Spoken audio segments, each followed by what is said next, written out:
Nakakataba lang ng puso kasi nakita ko masaya sila, tsaka may napasaya tayong mga kababayan natin dito sa guys.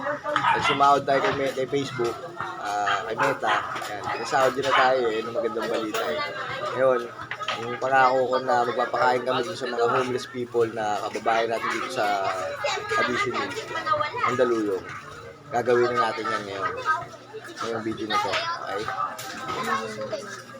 Samahan nyo ako. Ito na, hiwain natin yung sibuyas at igisa na natin yung mga para maisangkot siya na.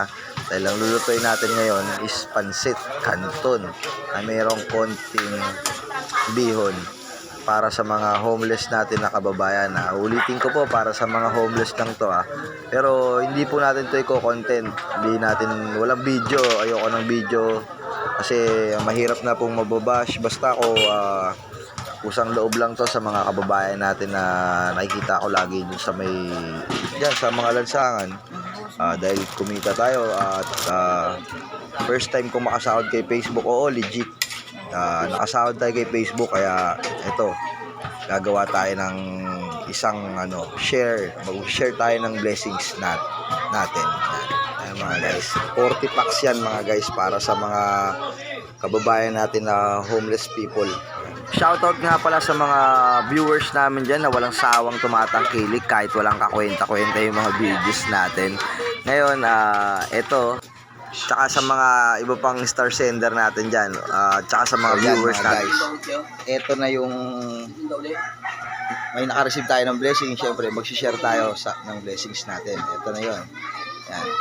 Para sa mga kababayan nating homeless. Yan, homeless people dito sa barangay namin. Barangay Additional yan. Hindi po ako nagpapaano para sa views na yan. Gusto ko lang po talaga makatulong. Yan. Lagi ko kasi sila nakikita ron eh. Kahit paminsan-minsan, yan, katulad ngayon, kumita tayo kay Meta. Salamat nga pala sa top 1 na star sender namin dyan kay Boyet Solano. Yan. Nasa Spain pa yan pero lagi nakatutok sa mga reels natin yan, sa mga videos natin. Tapos, ayan ang top 1 na star sender natin. Tsaka kay Richard Kitaling. Yan.